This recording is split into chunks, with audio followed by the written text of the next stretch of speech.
Bienvenue dans ce live, je prends l'antenne avec 6 minutes d'avance, pourquoi pas après tout, c'est le 5e live Twitch sur le centenaire de Ulysses. Je ne reviens pas à chaque fois sur le principe derrière cette série de live, je rappelle simplement qu'ils sont diffusés en différé, qu'ils sont en tout cas podcastables, regardables en différé, puisqu'ils sont archivés ensuite sur ma chaîne YouTube Tanner 45. Je dis quelques bricoles en guise d'introduction, le temps que les premiers spectateurs apparaissent et me disent si oui ou non on m'entend et si le son et l'image sont coordonnés. Ce qui n'était pas forcément le cas à chaque fois. Il m'est arrivé d'avoir des difficultés de connexion. Donc ça me permet, et des problèmes surtout de réception, d'émission et de réception. Je ne suis pas sûr de bien comprendre.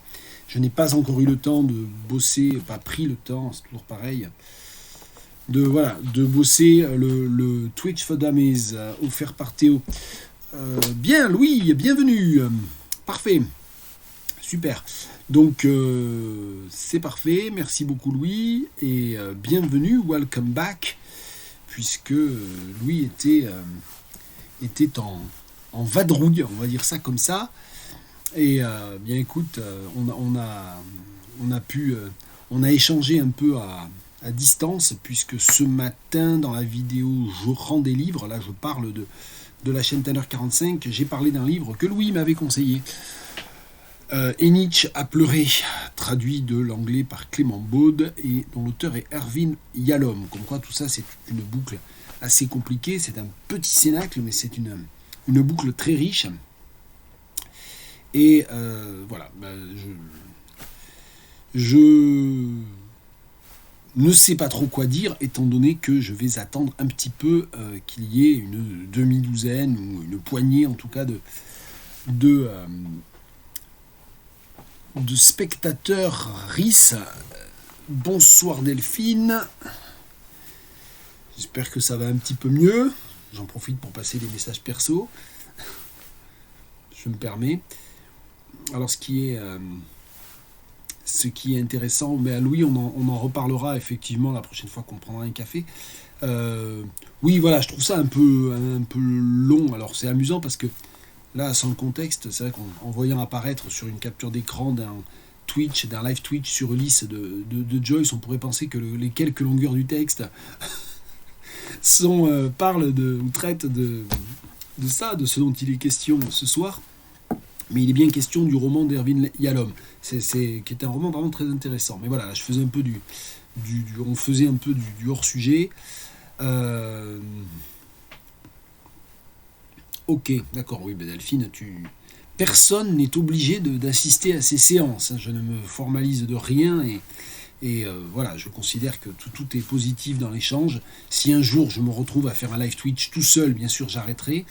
Mais voilà, donc merci aux fidèles, merci d'être là, et bonsoir Jacques, et bonsoir Spook, je sais pas comment il faut dire, il faudra peut-être à un moment donné me donner au moins, à défaut de nous révéler la signification totale du pseudonyme, au moins nous donner un os à ronger pour qu'on comprenne un peu, ou qu'on devine, au moins qu'on accède à une partie du mystère.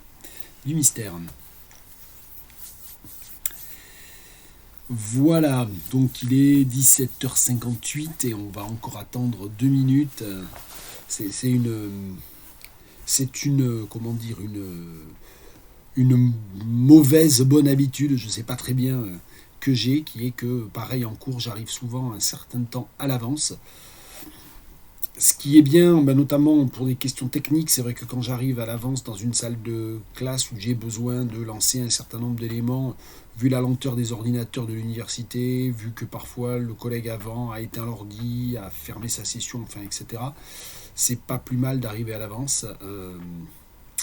Voilà, c'est même plus des indices, hein, on a la solution complète. J'avais effectivement cru remarquer, ou cru reconnaître du néerlandais.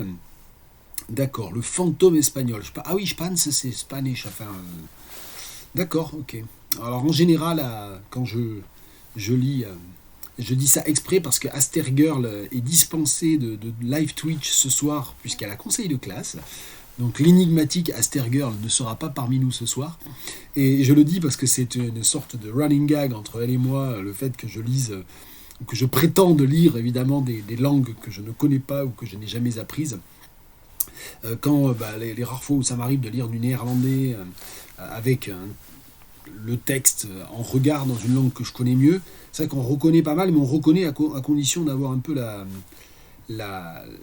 l'élément à côté, enfin une traduction dans une langue qu'on connaît à côté.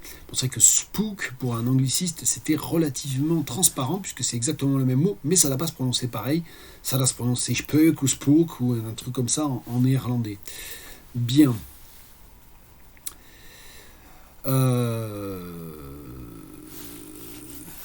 Et ouais, non, elle s'appelle pas Fred, elle s'appelle pas Ginger non plus, et elle n'est pas rousse, donc voilà.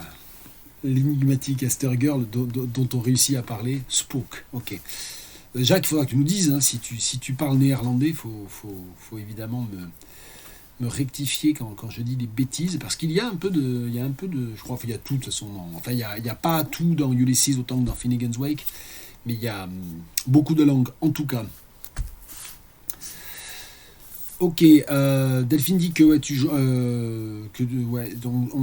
ouais, alors c'est vrai qu'elle est très bien cette édition, mais elle a quand même l'immense désavantage, c'est ce qu'on disait, d'être vraiment imprimée en minuscule, et c'est vrai que c'est très fatigant, même quand on n'a pas réellement de problème de vue, c'est pas une idéale. D'accord, 2 ans de néerlandais à la Sorbonne, mais je le lis mieux que je ne le parle.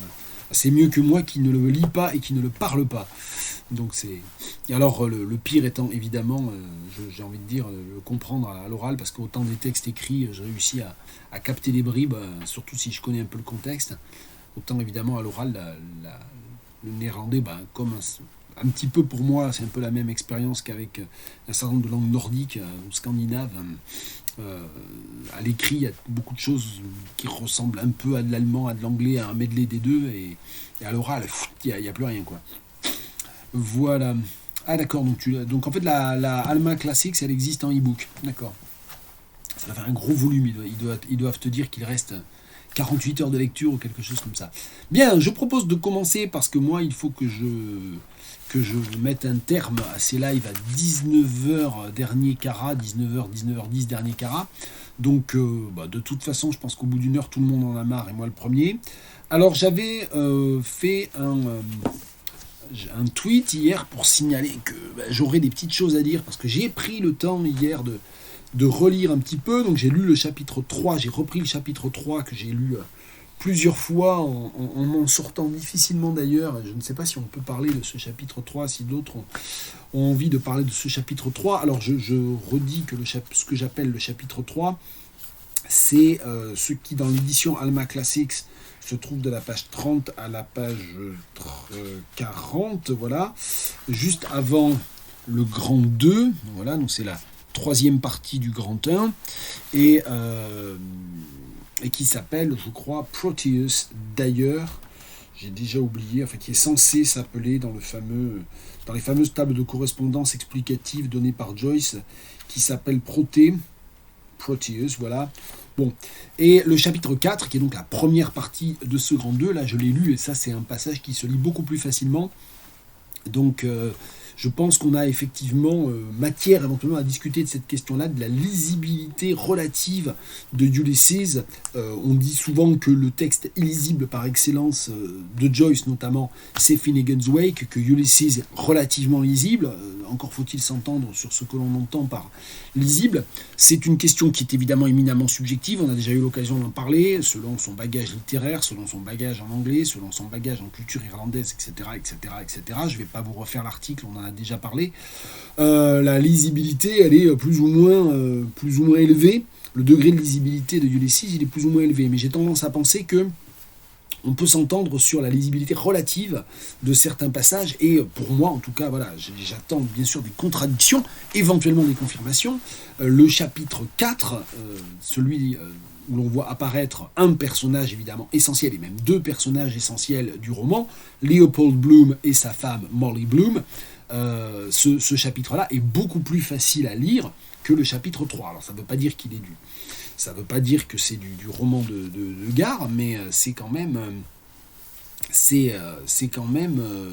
plus facile. Oui. Alors ça, je sais pas, hein, sur le lien entre Einstein, on parlait un petit peu en hors-sujet, en hors-champ, juste avant le lancement réel du Twitch, mais c'est quand même enregistré. Et donc ça sera dans l'archive, hein, sur YouTube, avec Louis de Nietzsche à pleurer. Un roman d'Irving Yalom qui imagine la rencontre et même l'amitié entre Nietzsche et Joseph Breuer. On pourrait tout à fait imaginer la rencontre entre James Joyce et Albert Einstein. Peu importe. Mais ça, c'est pas... It's not for me to say. Peu importe. Donc, je me suis fait un petit plan de ce dont je vais vous parler aujourd'hui. J'avais posté ça hier sur Twitter. Et puis, voilà, que Vlatipa, que...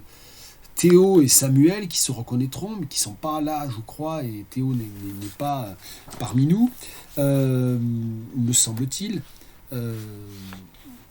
ont vu que j'avais écrit Sing, et se sont dit, oh là là, mais Sengal va chanter, il faut absolument sauvegarder ce moment. Alors ce n'est pas, donc c'était déceptif, je ne vais pas chanter, je ne chante pas, mais je vais parler brièvement d'un livre que j'ai reçu cette semaine et qui m'a été envoyé par son éditeur. Je ne sais pas si on le voit bien. Je vous montre la couverture en deux temps. James Joyce, Les Bœufs du Soleil, Ulysse, épisode 14, traduit de l'anglais, entre parenthèses, irlandais, par Oxemery, préface de Matthew Young, et c'est publié d'où, c'est ça qu'il faut montrer, dans la collection Sing aux éditions du Corridor Bleu. Alors la collection Sing, ça s'écrit S point d'exclamation NG, donc ça joue évidemment sur l'inversion du signe I, et c'est une collection qui est dirigée par Pierre Winkler. Et Pierre Winkler, c'est un poète, essayiste, théoricien, et aussi directeur de revue, directeur de collection. Il co-dirige avec deux autres acolytes la revue Catastrophe notamment. Bon, j'ai parlé à plusieurs reprises de Pierre Winkler depuis 2 ans environ dans mes vidéos. Je vais notamment parler de son livre La Sauvagerie, de son grand recueil de poèmes La Sauvagerie. Je suis en train de lire un autre gros recueil de poèmes qu'il a fait paraître il y a quelques mois qui s'appelle L'éducation géographique et dont j'aurai l'occasion de parler. Et donc là, à l'occasion de quoi, de ce qui a donné lieu, ce qui a été le point de départ de ces Twitch, il a fait paraître dans sa collection cette traduction. C'est sorti le 2 février. Le 2 février, donc pile le même jour que notre premier live Twitch, le jour J, le jour pile du centenaire de la publication de Ulysses chez Shakespeare & Company. Donc voilà, je voulais simplement parler de ça. Alors je n'ai pas encore lu ça, c'est juste pour dire que c'est une traduction uniquement d'une partie de Ulysses, les Oxen of the Sun, les bœufs du soleil, et donc il y a l'anglais à gauche, le français à droite, classique, et c'est donc une nouvelle traduction par Oxemery, qui a d'ailleurs aussi écrit une postface. Alors Oxemery, c'est un poète assez expérimental, voire très expérimental, contemporain, si vous ne le connaissez pas. Je crois que son prénom, il a un prénom composé, genre Jean-Paul ou je sais pas quoi, mais qui n'apparaît jamais sur son nom d'auteur, c'est vraiment son patronyme, Oxemery. Si tant est même que ce soit son vrai nom, après tout, je n'en sais rien. Donc voilà, c'est pour dire qu'il y a une actualité éditoriale, bien sûr, autour du centenaire de Ulysses. Il y a eu un numéro de la revue Europe que je me suis interdit, que je me suis empêché d'acheter, parce que je vais essayer de lire un minimum de sources secondaires tant que je n'ai pas avancé dans la lecture. Et donc la lecture, nous y voilà. Je vais vous parler aujourd'hui du chapitre 3, du chapitre 4. Donc le chapitre 3, je vais en parler assez rapidement parce que... oui, c'est ça, c'est Jean-Paul. Merci Jacques. Soit que tu connaisses Oxemery sur le bout des doigts, ce qui n'est pas mon cas, soit que tu aies rapidement regardé sur Google. Ouais, ok. Donc oui, il y a effectivement, Delphine le fait remarquer, un certain nombre de parutions, voilà, qui ont lieu en ce moment. C'est un peu... comme quoi, il n'y a pas que moi qui suis parti un peu en vrille en voyant les chiffres ronds, en voyant le centenaire. Bon, je ne suis pas tout seul et je ne prétends pas du tout à la singularité ou à l'exceptionnalité en la matière.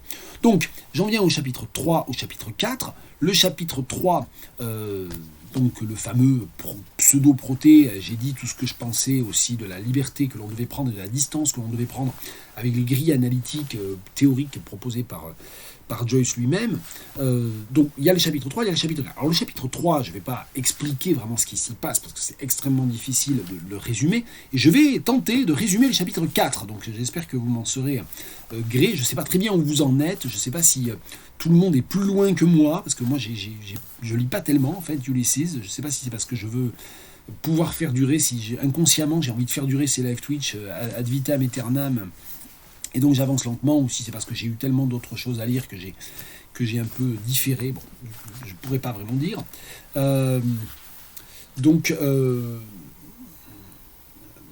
Merci Delphine, ok, merci Louis pour l'information. Donc voilà, donc aujourd'hui je vais parler des chapitres 3, pages 30 à 40 dans l'édition Alma, et 4, page 43, je crois, à 54 dans l'édition Alma aussi. Et donc, je ne vais pas essayer de résumer le chapitre 3. Le chapitre 3, il est à peu près impossible à résumer. C'est une sorte de stream of consciousness, mais extrêmement décousu, extrêmement complexe, de Stephen Dedalus, qui se rend donc chez son oncle.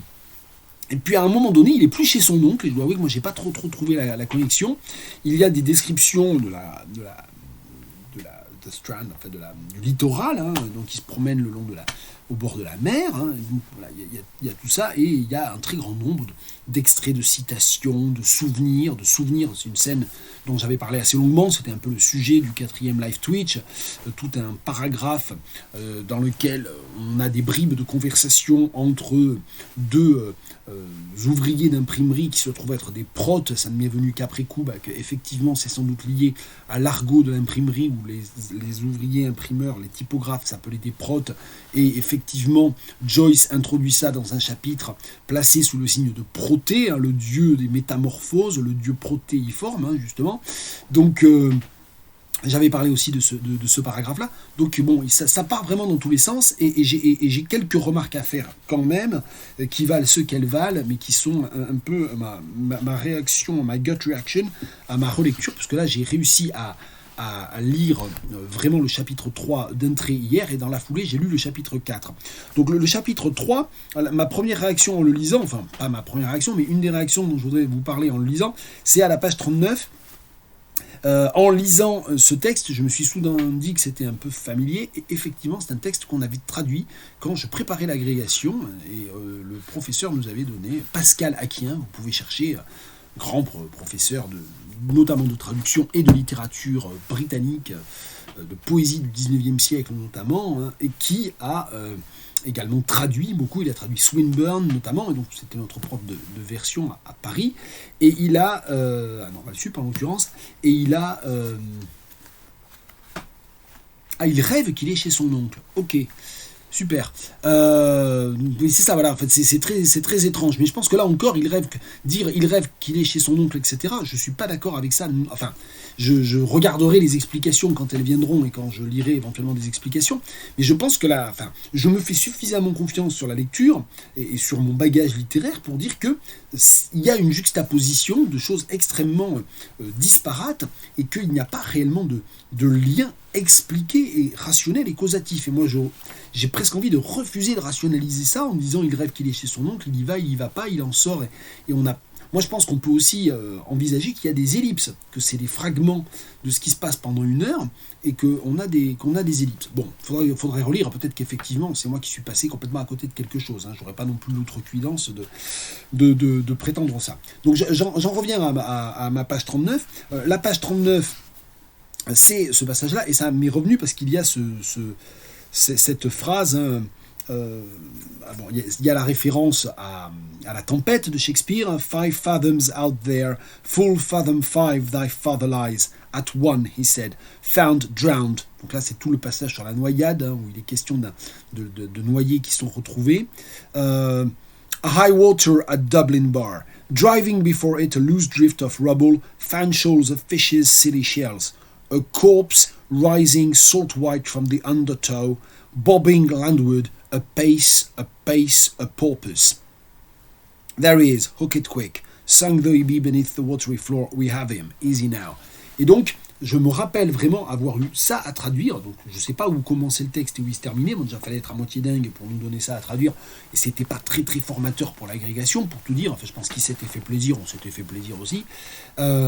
Et je me rappelle avoir essayé de traduire pace, pace, porpoise, littéralement un pas, un marsouin.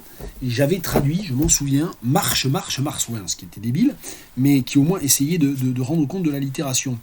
Et je ne sais pas comment c'est traduit dans la fameuse citation, dans la fameuse traduction première. Est-ce que je peux trouver facilement et rapidement? C'est tout à la fin du chapitre en fait. Donc comment est-ce que c'est traduit? Comment est-ce que c'est traduit? Oh là, c'est pénible. Je sens que je vais y mettre des plombes. Ah voilà, inéluctable modalité du visible. Parce qu'en plus, dans cette collection, le livre de poche de la première traduction, les chapitres ne donnent pas lieu à des sauts de page. Donc il faut s'y trouver, il faut y arriver. Où est-ce qu'on a Full Fathom 5. 5 brasses là-bas, par 5 brasses d'eau, ton père repose, il a dit à 1h. Un cadavre blanc de sel émergeant dans le ressac, ballotté vers la terre, mètre à mètre, un marsouin. Mètre à mètre, un marsouin. Bon, ouais, bon, marche, marsouin, je ne sais pas si finalement, 25 ans après, allez, je le post-valide. Je suis pas sûr que Pascal Aquin l'avait validé, ça c'est une autre affaire, peu importe. Donc voilà, donc déjà il y avait en lisant ça, résonance avec d'autres moments, avec un moment où j'ai dû traduire ce texte dans un contexte universitaire. Sur la même page 39, en fait, je vais beaucoup vous parler de la page 39. Donc il se promène, il voit, il y a le cadavre d'un chien, il y a les noyés, enfin, il y a toutes ces images de mortalité. Enfin, c'est une fin de chapitre extrêmement morbide, qui se termine par un navire silencieux, par la vision d'un navire silencieux, d'un trois-mâts qui est plus ou moins comparé, enfin c'est l'image qu'on semble avoir à la croix de Jésus avec les deux larrons autour, donc le trois-mâts est comparé à une scène de crucifixion sur le Golgotha, donc voilà, il y a toute cette énorme négativité, c'est extrêmement pesant, c'est lugubre, il y a toute cette fin lugubre, à la fois lugubre et puis du côté de la décomposition des corps, donc c'est une perception extrêmement physique de cet aspect de mortalité. Donc sur cette page-là, j'aimerais juste revenir à ça. Il y a ce fameux High Water at Dublin Bar, High Water at Dublin Bar, et ici Dublin Bar, ça ne doit pas être le bar, il faut faire attention à ça. D'ailleurs, là encore, j'ai pas fait attention et j'ai pas marqué la page et je suis un imbécile.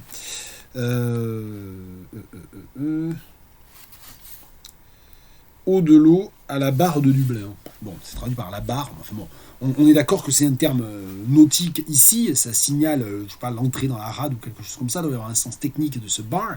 Mais ce qui est intéressant, c'est que je pense l'amphibologie, en quelque sorte l'équivoque possible avec le bar, l'endroit où on picole, et il est, je pense, présent dans une prolepse du chapitre suivant, puisqu'à la page 45, et là je fais une petite comparaison entre le chapitre 3 et le chapitre 4, il me semble que ce High Water at the Dublin Bar, il annonce, ou il pourrait annoncer, ou il pourrait résonner en écho avec une phrase très stimulante pour l'intellect et très oulipienne avant l'heure, très plagiat par anticipation de Pérec,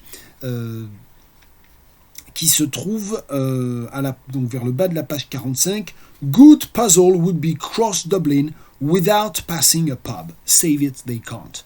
Donc là, ici, l'idée, d'essayer de traverser Dublin sans jamais passer devant un seul pub, en évitant tous les pubs, et ça a l'air good puzzle, ça a l'air difficile à faire, ou en tout cas on va dire que c'est une course d'orientation à un niveau expert quand même. Bien, donc c'est un peu, je me suis demandé s'il n'y avait pas ça. Et puis autre chose que l'on trouve à la page 39, ça va me permettre, on parlait du néerlandais au début, mais ça va me permettre de me la péter avec mon allemand. Est-ce que c'est à la page 39 d'ailleurs? Oui, c'est ça. His gaze brooded on his broad-toed boots, a box cast-offs, nebeneinander. Et là, il regarde en fait ses chaussures, des chaussures probablement, alors a box cast-offs, il y a une ambiguïté parce que a buck, ça peut être un cerf, un daim, etc. A box cast-off, donc ça peut vouloir dire que les chaussures sont faites en cuir animal, mais c'est peut-être aussi qu'elles lui ont été passées par son ami Buck Mulligan. Donc le B est un B minuscule, mais ça joue sur là encore la polysémie et même l'homonymie à la majuscule près entre le surnom de Buck Mulligan et le nom commun désignant le cerf ou le daim, Buck. Donc on a ça, a box cast-offs nebeneinander. Et pourquoi est-ce qu'on a nebeneinander? Parce qu'en fait on a une reprise de quelque chose qui est plus haut et qui est nacheinander. Et là je me suis aidé des notes, je ne regarde pas toutes les notes, mais dans les notes qui sont vraiment très bien faites, on nous explique que ça vient de Lessing, qui expliquait, je schématise à grands traits, que la poésie et la littérature sont des arts de la juxtaposition successive, le nacheinander, alors que la peinture, notamment, est un art du nebeneinander. Et donc il y a toute cette poétique, la juxtaposition dans l'espace, c'est-à-dire quand c'est nebeneinander, on peut les voir simultanément. C'est la question de la simultanéité, en fait, par opposition à la successivité. Mais Joyce Joyce prête ce souvenir citationnel de Lessing à Stephen Dedalus en allemand pour mettre en avant évidemment le côté extrêmement élaboré de la théorisation, puisqu'elle est en allemand, puisqu'elle renvoie à Lessing, etc. Donc c'est pas juste simultané, successif, comme je viens de le gloser. Donc c'est cette question de la simultanéité, de la successivité, moi elle me paraît très intéressante, parce que très évidemment, ce que Joyce cherche à faire dans Ulysse, c'est ça, c'est à rompre le pacte de linéarité, à couper au maximum tout ce qui pourrait nous aider à avoir une approche linéaire. Et donc, c'est un texte qui appelle évidemment à revenir en arrière, à reprendre un passage déjà lu pour essayer de mieux comprendre, qui invite à s'interrompre, qui invite éventuellement à aller vers l'avant, et puis surtout, dans la trame chronologique même de la journée du 16 juin 1904, il y a des chapitres qui se suivent, mais qui sont en fait simultanés dans l'action. Donc c'est comme si Joyce, en fait, d'emblée dans ce chapitre 3, en parlant du nacheinander et du nebeneinander, cherchait à démontrer la très grande difficulté pour un écrivain, pour un faiseur de texte, pour quelqu'un qui fabrique un texte, de tenter de dépasser cette apparente impossibilité, pour tenter de rendre possible ce qui a priori ne l'est pas avec un texte, c'est-à-dire la simultanéité. Et c'est quand même passionnant parce que c'est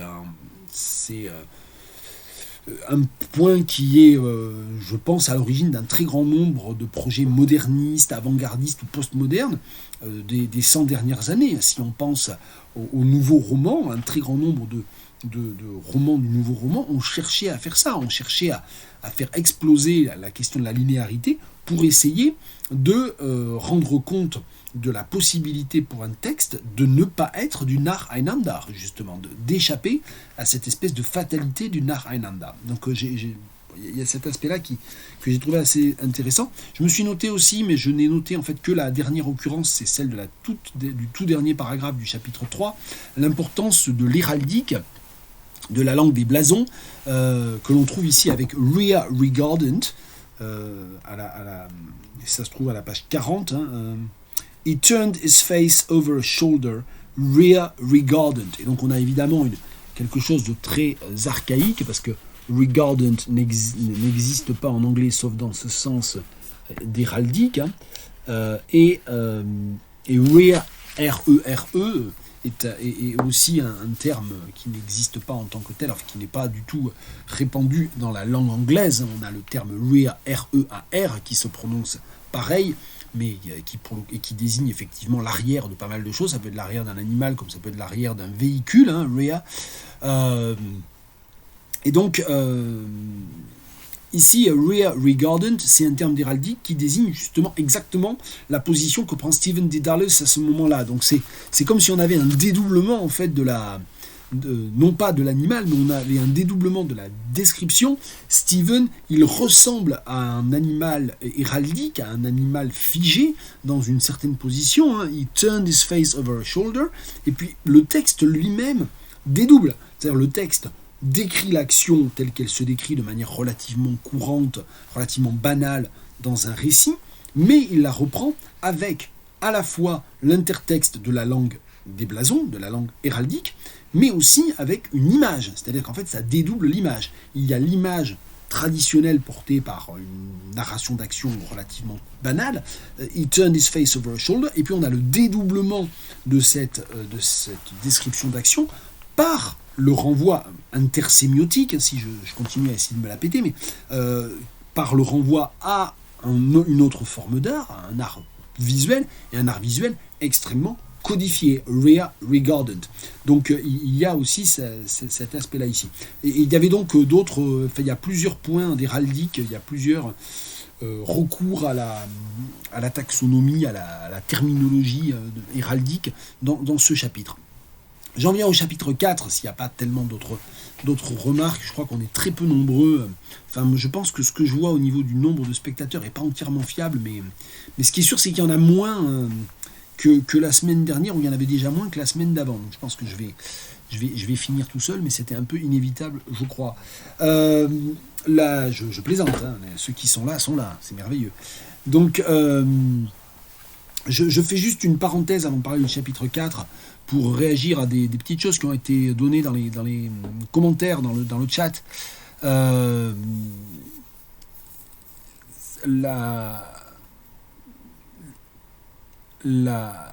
remarque de Jacques qui est au début du chapitre 4, donc le chapitre dont je vais parler maintenant, c'est-à-dire le début de la deuxième partie, quand on découvre Buck Mulligan, Leopold Bloom, et donc Jacques fait remarquer, mais j'ai largement entamé le chapitre Penelope à guichet par Greg Devin. Alors je voulais juste, je sais que Greg avait parlé du monologue de Molly Bloom, et je dois avouer que le chapitre Pénélope, je ne vois pas très bien ce que c'est. C'est le dernier chapitre en fait. C'est ça ou pas? Où est-ce que je me fourvoie? Est-ce que juste... Est-ce que tu peux... C'est ça, voilà. Donc c'est hyper intéressant parce que c'est exactement ce que j'étais en train de dire. Ça a fait tilt, ça a fini par faire tilt. C'est exactement ce que j'étais en train de dire. C'est-à-dire, c'est un livre qui est tellement décousu. Enfin, quand on est en train de lire le chapitre 3, ça part tellement dans tous les sens, c'est tellement décousu, on n'arrive tellement pas même à se dire, voyons, bon, ok, je rate la moitié des allusions, je comprends pas les trois quarts des citations, mais c'est pas grave. Qu'est-ce qui se passe? Que font ces personnages? Dans le chapitre 3, on n'arrive même pas vraiment à faire ça. En tout cas, on a vraiment une vraie difficulté à en faire un récit cohérent et linéaire, justement. Ça s'inscrit c'est dans ce chapitre qu'on a ce Nar Einanda Neben Einanda. Et ce que tu fais, Jacques, en allant lire un chapitre qui t'a mis l'eau à la bouche, ce qu'on pourrait faire, ce que j'aurais pu faire, puisque j'ai parlé de ça au tout début du live Twitch, parce que j'ai reçu, et je remercie encore, d'ailleurs, je ne suis pas sûr de l'avoir fait là, formellement, je l'avais fait sur les réseaux sociaux, mais je remercie Pierre Winkler de m'avoir envoyé ce livre gracieusement et donc gratuitement. En voyant ça, je m'étais dit, c'est super, j'ai envie de lire la traduction d'Oxemery, je lis le chapitre The Oxen of the Sun, voilà, je saute directement, je vais de l'avant vers l'épisode 14, et donc je laisse royalement, largement 10 chapitres en suspens, avant de revenir en arrière. Donc c'est un livre qui, du fait qu'il cherche bien entendu à casser les codes de la présentation romanesque habituelle, invite à ça, c'est-à-dire à se dire, ce chapitre, j'y comprends rien, je passe au suivant, voyons qu'est-ce qui se passe.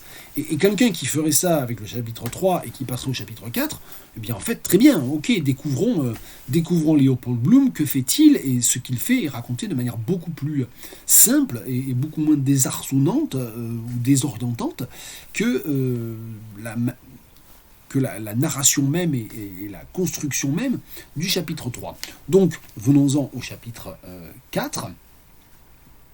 Alors, par parenthèse dans la parenthèse, c'est pour ça que c'est un texte aussi qui se prête énormément à l'hypertexte. Il y a un très grand nombre de spécialistes de l'hypertexte depuis les années 80-90 qui ont essayé de montrer qu'un certain nombre d'œuvres littéraires notamment, mais pas seulement du passé, des œuvres littéraires qui ne pouvaient pas imaginer ce que serait Internet, ce que serait le web, ce que serait la navigation par lien hypertexte, ont donc essayé de chercher des sortes de grands modèles. Et typiquement, les poèmes de Mallarmé, Ulysses, enfin un certain nombre d'autres œuvres modernistes, mais pas seulement, invitent à une lecture hypertextuelle, c'est-à-dire effectivement avec des liens, je pense que le Joyce Project, je suis quasiment pas allé sur le Joyce Project, mais j'y ai vérifié 2-3 choses à 2-3 moments quand j'étais pas entièrement satisfait des notes de Alma, puis rechercher aussi un extrait du texte.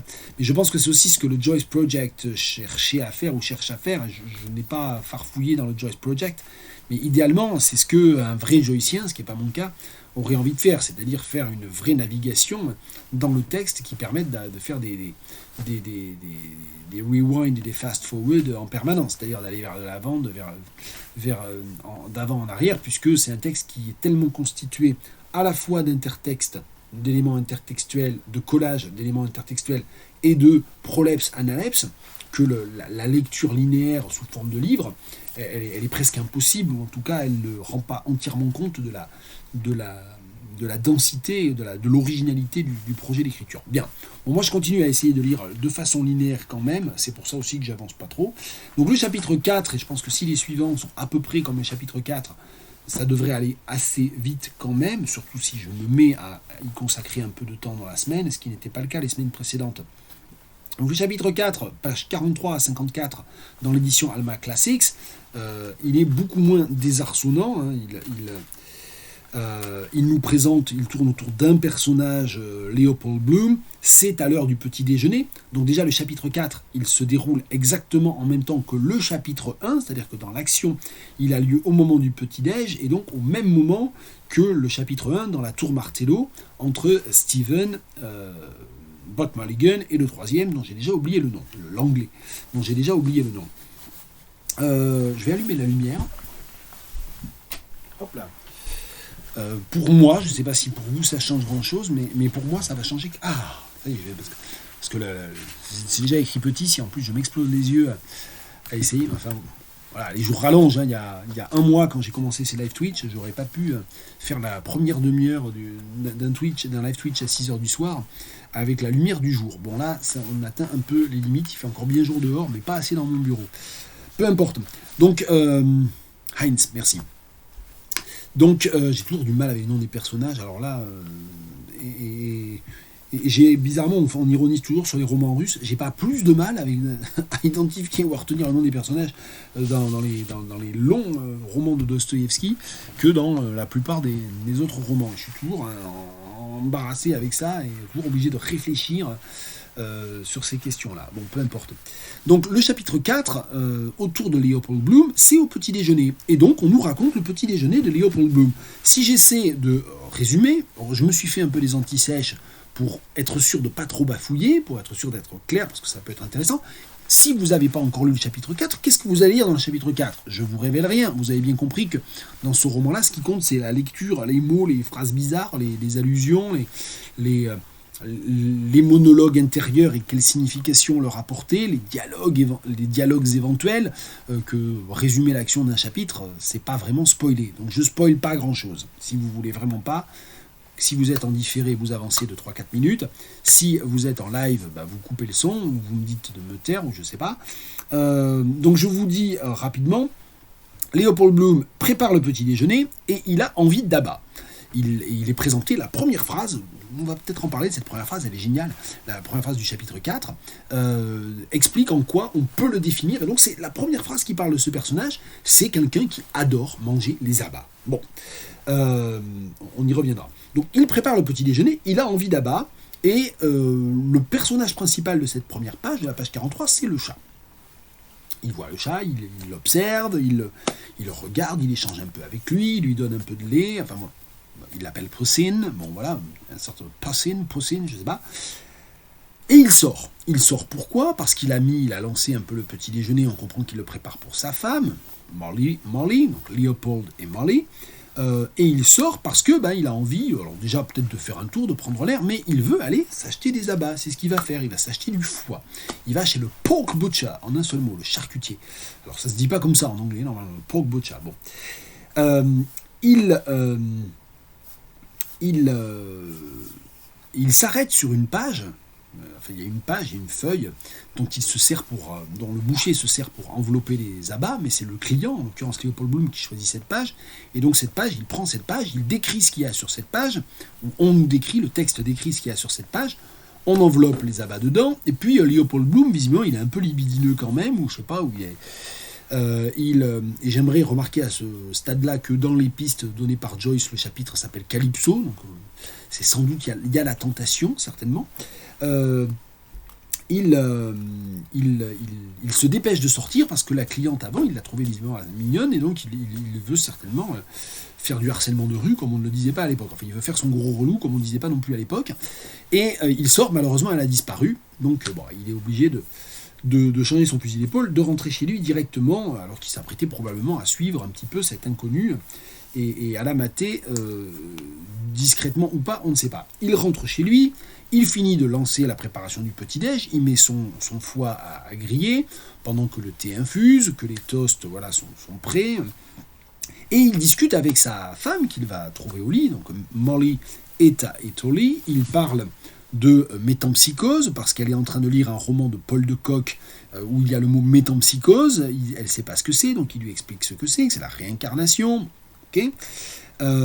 Puis il lit la lettre, il découvre qu'il y a une lettre, et c'est une lettre de leur fille, qui a 15 ans je crois, je ne sais plus, qui leur écrit, il lit la lettre de Millie, tout en mangeant le foie grillé, un petit peu cramé parce qu'il a un peu oublié sur le feu, avec du pain et du thé. Et donc on décrit son petit déjeuner, donc en même temps il lit la lettre et il mange.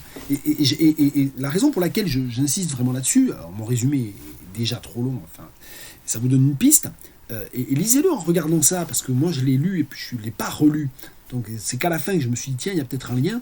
Donc les abats sont enveloppés dans une feuille qui est un prospectus publicitaire.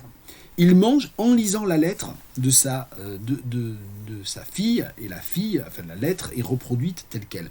Et puis, juste à la fin, il commence à avoir des bowel movements, je sais pas, il commence à avoir envie de déféquer, et je vais même le dire vulgairement, c'est pas dit comme ça, mais enfin la scène est quand même très très très graphique, enfin très pittoresque, très réaliste, je ne sais pas comment le dire, à la fois écrite dans une langue qui n'est pas réaliste du tout, mais très réaliste dans ce qu'elle écrit. Les 2 dernières pages du chapitre, il chie. Voilà, il va chier un coup, et pour aller chier un coup, qu'est-ce qu'il fait ? Il prend un livre, il prend un magazine qui s'appelle Tidbits, et je crois qu'il y a déjà plein d'humour là-dessus, parce que visiblement Léopold Bloom il est content de pouvoir un petit peu évacuer, parce que visiblement il est un peu constipé, ou je sais pas, donc il est content, donc il choisit une revue qui s'appelle Tidbits, et pendant qu'il est sur le trône, pendant qu'il défèque, pendant qu'il évacue ses excréments, il lit une nouvelle, laquelle je pourrais parler assez brièvement, et vous voyez venir le coup. Donc là encore, pendant une activité liée à la circulation des aliments dans le corps, donc il lit la lettre de sa fille pendant qu'il mange du foie qui était lui-même emballé dans un prospectus, et bien pendant qu'il expulse ses excréments, donc on est encore dans cette circulation du corps, ce qui rentre par la bouche, ce qui sort par le cul, il lit une nouvelle. Et puis, on s'y attend, point d'orgue du chapitre, il déchire les 2-3 pages qu'il vient de lire, et il se torche avec. Fin du chapitre, ou quasiment fin du chapitre. Donc, puisque ce texte n'est pas un hypertexte, qu'il a été écrit avant bien sûr les ordinateurs, etc., c'est un rapport évidemment à la lecture qui est très particulier, parce que vous lisez du papier, vous lisez ce chapitre imprimé sur du papier, et ce qui est représenté, c'est les usages de l'imprimerie les moins nobles possibles, c'est-à-dire pour envelopper des abats, pour se torcher. Donc, et puis, les abats, en français, on dit bien abat, c'est-à-dire en anglais c'est offal, et d'ailleurs le terme n'est pas employé, mais c'est vraiment ce qui, voilà, c'est ce qui reste quand on a tout abattu, mais c'est aussi ce qui tombe par le bas, c'est ce qu'on abat. Donc il y a tout ce côté-là aussi.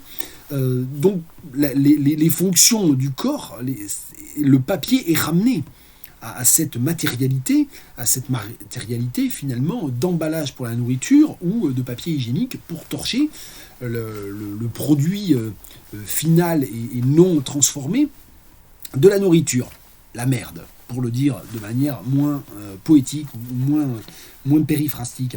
Donc moi j'ai trouvé qu'il y avait vraiment cette ligne-là. Il y a plein d'autres fils sur lesquels on peut tirer. Je voulais juste... Oui, voilà, ça. Alors le problème, c'est que là, t'es quand même censé lire assez vite. Ça peut être une incitation à lire Joyce assez vite, parce que si tout ce que tu as comme papier hygiénique chez toi, c'est ton livre de Joyce, t'as intérêt à le lire vite pour pouvoir te servir du... Bon bref, peu importe. Je sais plus ce que je voulais dire. Oui, je voulais revenir donc sur un certain nombre de choses. J'avais plusieurs remarques par rapport à ce chapitre 4. Donc, je vous ai raconté vite fait ce dont ça parle. Donc, c'est Bloom qui est présenté. Et Bloom, il est donc présenté... Je vais vous lire à la première phrase. Le premier paragraphe, qui est constitué de 3 phrases. Mr. Leopold Bloom ate with relish the inner organs of beasts and fowls. He liked thick giblet soup, knotty gizzards, a stuffed roast heart, liver slices fried with crust crumbs, fried hencods roes. Most of all, he liked grilled mutton kidneys, which gave to his palate a fine tang of faintly scented urine. Et donc le dernier mot, c'est urine, faintly scented urine. Il est donc représenté comme aimant manger des abats, et ceux qui l'aiment dans les rognons de mouton. Alors très honnêtement, moi j'aime bien les abats, mais les rognons de mouton, c'est quand même, c'est quand même du spécial. Hein. C'est pas du timide. C'est effectivement, which gave to his palate a fine tang of faintly scented urine.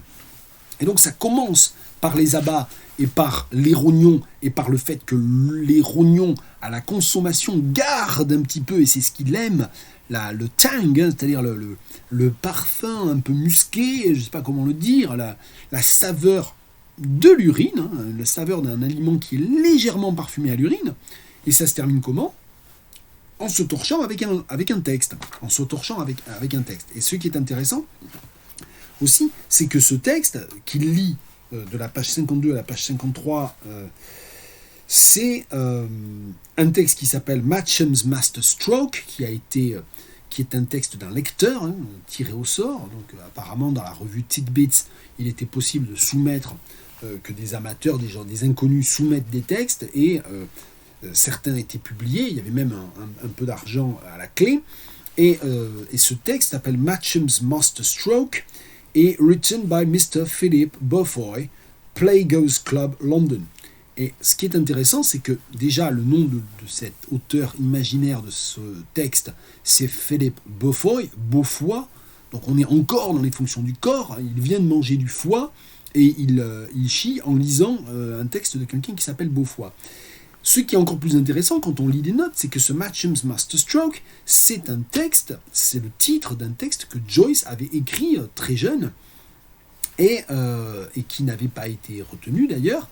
Et ça veut donc dire que, d'un certain point de vue, Bloom, il est représenté en train de se torcher avec un texte qui porte le titre d'un texte de jeunesse de Joyce. Donc Bloom, est-ce que c'est Joyce, à bientôt 40 ans, qui symboliquement montre ce qu'il faut faire de ces textes de jeunesse, ou est-ce que ça représente une forme d'intelligentsia éditoriale incapable de reconnaître la valeur d'un texte littéraire ? Moi, je pencherais quand même plutôt pour la première hypothèse, parce que le texte, il est de toute évidence décrit comme un texte complètement maladroit, complètement dérivatif, académique, pas intéressant, etc.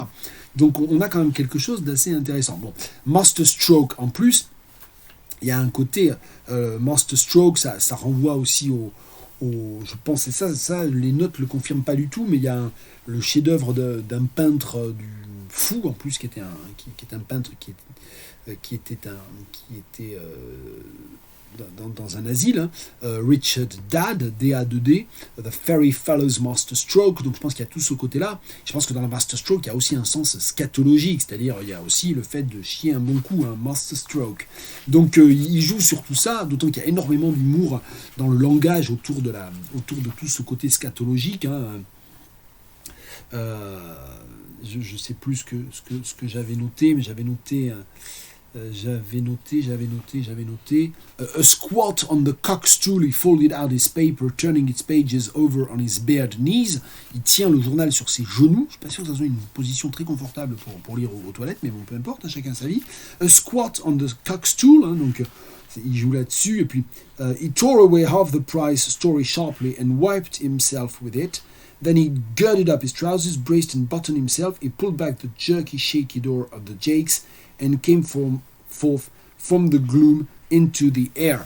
Et alors, il l'utilise pour parler des chiottes, hein, un terme argotique qui est Jakes. Et dans Jakes, on ne peut pas s'empêcher aussi de retrouver le fait que il s'appelle James Joyce, donc James, Jimmy, Jakes, enfin voilà, il joue aussi avec ça, je pense, à savoir que les toilettes elles-mêmes sont paronomastiques du prénom de l'écrivain James. Donc on a aussi ce côté-là. Un autre élément parodique, évidemment, ou un autre élément extrêmement ironique, pas parodique, mais ironique, dans la construction du chapitre, dans cette évolution de Bloom est quelqu'un qui aime manger des abats et qui aime l'odeur d'urine des rognons de mouton, à la fin qui est il se torche avec un texte littéraire, il y a aussi dans l'ironie possible, l'onomastique du nom même de Bloom, parce que Bloom c'est le fleurissement, c'est le bourgeonnement, c'est une certaine vision effectivement ça pourrait être une image extrêmement poétique aussi sur la question de la fleur. Bon, la fleur, on voit qu'elle est entièrement autour de la consommation d'animaux morts, d'abats d'animaux morts et la défécation. Donc c'est autour de ça aussi beaucoup que tourne le chapitre. Alors le chapitre ne parle pas que de ça, quand même, je vous rassure, mais ça m'intéressait aussi d'en parler. Il y a plein d'autres choses dans ce chapitre. Ça ne se termine pas exactement, si je veux être tout à fait complet, pour que vous ne pensiez pas que j'ai sauté une page. Ça se termine à la page 54, avec les cloches qui sonnent, les cloches de Saint-Georges, qui sont d'ailleurs données par des onomatopées. Ayo, ayo, ayo, ayo, quarter to. Et donc en fait, il connaît l'heure parce qu'il y a 3 coups de cloche, et donc ça veut bien dire que c'est le 3e quart, hein, donc avant 9h ou avant 8h d'ailleurs, je ne sais plus bien. Et ça se termine par There again, the overtone following through the air, a third, poor Dignam. Et ça se termine par poor Dignam, parce que quand je vous disais que ça se termine par Bloom qui se torche, c'est pas tout à fait vrai, ça se termine par ce poor Dignam, Dignam étant une connaissance, pas vraiment un ami de Bloom, qui est mort il y a quelques jours et dont c'est l'enterrement ce jour-là. Et à plusieurs reprises, notamment lors de ses pérégrinations entre chez lui et le boucher, il rencontre plusieurs personnages et il y a au moins une des conversations qu'il a qui évoque le fait que c'est l'enterrement de Dignam, qu'il va être enterré aujourd'hui, que Bloom ne sait pas exactement à quelle heure c'est, qu'il faut absolument qu'il essaie de trouver un journal pour savoir si c'est à 11h du matin ou si c'est dans l'après-midi, parce qu'il veut se rendre aux obsèques de Dignam. Donc voilà, donc il a effectivement, Dignam fait le point d'orgue, c'est le cas de le dire, avec les volets de cloche. Heinz, et je pense effectivement à la question de la... Ouais, s'il y a... Alors, c'est vrai que les jeux de mots translinguistiques, il y en a partout. Il y en a qui sont explicites, et puis il y en a plein qui ne sont pas explicites du tout, qui sont là à être découverts. Oui, ça se lit N, et c'est vrai que si on en revient aussi à ce que je disais tout à l'heure sur la question majuscule, minuscule, etc., on peut certainement regarder ça, puisque ce personnage est un personnage ambivalent, qui est perçu de manière ambivalente, puisque c'est l'anglais, donc il y a tout ce côté-là, c'est l'anglais, c'est le protestant, enfin... D'accord, ok. Mais bon, merci aussi à Jacques pour la remarque sur les bœufs du soleil, les Oxen of the Sun. Mais je sais, oui, qu'il y a certains chapitres, et peut-être qu'effectivement le chapitre 14, le fameux Oxen of the Sun, il retisse un très grand nombre de motifs.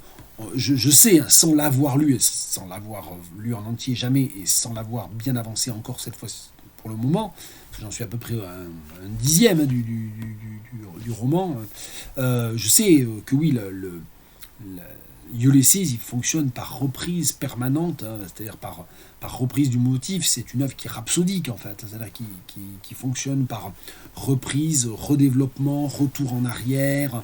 Voilà, donc il y a certainement cet aspect-là aussi qui est présent.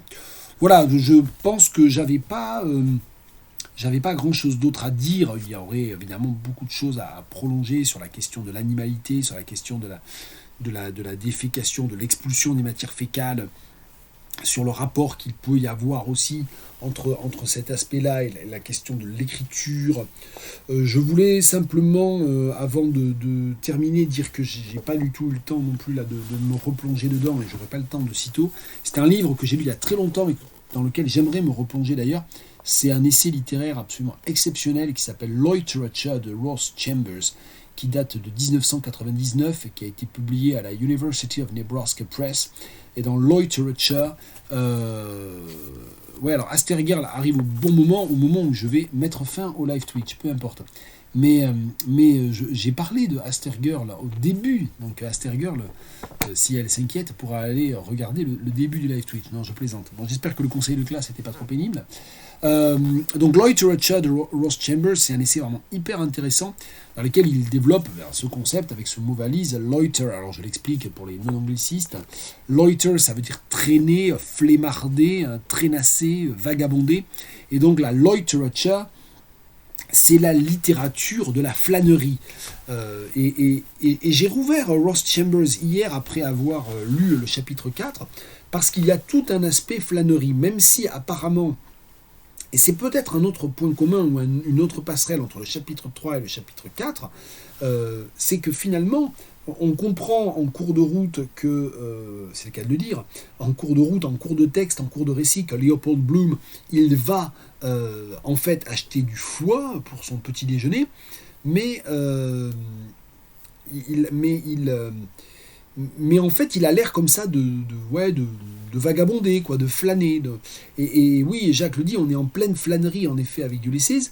Et ça me semble être un motif, en fait, textuel réel. C'est-à-dire, finalement, on pourrait, avant même de l'avoir lu, définir, entre autres, Ulysses comme les déambulations, apparemment sans but, ou pas toujours avec un but, d'un certain nombre de personnages, Leopold Bloom, Stephen D. Dallas, Buck Mulligan, dans Dublin, un jour, sur une journée, avec une unité de temps, le fameux 16 juin 1904. Donc ça pourrait être décrit comme ça. Et donc, j'ai rouvert Ross Chambers en me disant, tiens, oui, Ross Chambers, il devait parler au moins du Portrait of the Artist as a Young Man, parce que c'est une thématique vraiment... Eh bien non, il n'en parle pas du tout, il ne dit pas un mot, apparemment, de Joyce. Et j'ai vérifié avec l'index, non, il n'y a pas un mot sur Joyce. Donc on a certainement matière à ajouter des lectures chambersiennes ou des lectures littératuriennes, je ne sais pas comment il faut le dire, d'Ulysse. Voilà, donc c'est une piste aussi. Et cette idée de... Alors, il s'appuie beaucoup, Ross Chambers, il s'appuie beaucoup sur Baudelaire, sur Apollinaire, sur les figures du flâneur, sur De Certeau aussi. Donc, bon, il y a sur la divagation, il y a des chapitres, c'est des souvenirs très anciens, parce que je l'ai lu il y a vraiment longtemps. Il parle aussi d'un certain nombre de textes dans lesquels la déambulation humaine est comparée à la déambulation des chiens, voire même est narrativisée à l'aide du motif du chien. Donc on a aussi ce côté-là qui peut être éventuellement à creuser. Voilà, donc c'est un chapitre, et je disais que c'était une passerelle possible avec le chapitre 3, c'est-à-dire que le chapitre 3, c'est aussi une déambulation textuelle, c'est-à-dire qu'il y ait une rêverie, que Steven rêve qu'il va chez son oncle, qu'il y aille vraiment, il y a quand même cette espèce de juxtaposition d'éléments qui ressemblent en fait à la flânerie, c'est-à-dire en fait qu'on déambule et qu'on va d'une rue à l'autre apparemment sans but et qu'il n'y a pas un itinéraire qui se dessine clairement et que l'itinéraire il se dessine progressivement ou rétrospectivement. Ah ok, en fait il suivait pas juste les meufs comme ça au hasard dans la rue, ou il se promenait pas juste au hasard, il allait chez le pork butcher, il allait s'acheter du foie et le foie il le mange. Donc il y a la fameuse, on en revient à ce que je disais tout à l'heure, le Nach-Einander, la linéarité, la structure linéaire du récit qui fait retour régulièrement, heureusement, pour donner un peu de cohérence et donner un peu de substance à notre lecture, parce que sinon on serait complètement... Enfin, si tout le roman était écrit comme le chapitre 3, on n'y arriverait pas, on abandonnerait probablement. Bien, je vais clore ce live Twitch. Je ne sais pas comment il faut que je procède. Ça me dérange pas plus que ça qu'on soit en tout petit comité, mais faut pas hésiter en fait à me dire ce qui va, ce qui va pas. S'il faut que je sais pas, que je fasse des micro-lectures plus affinées, ou que je sais pas, que j'aille plus vite et que je raconte plus ce qui se passe par la suite.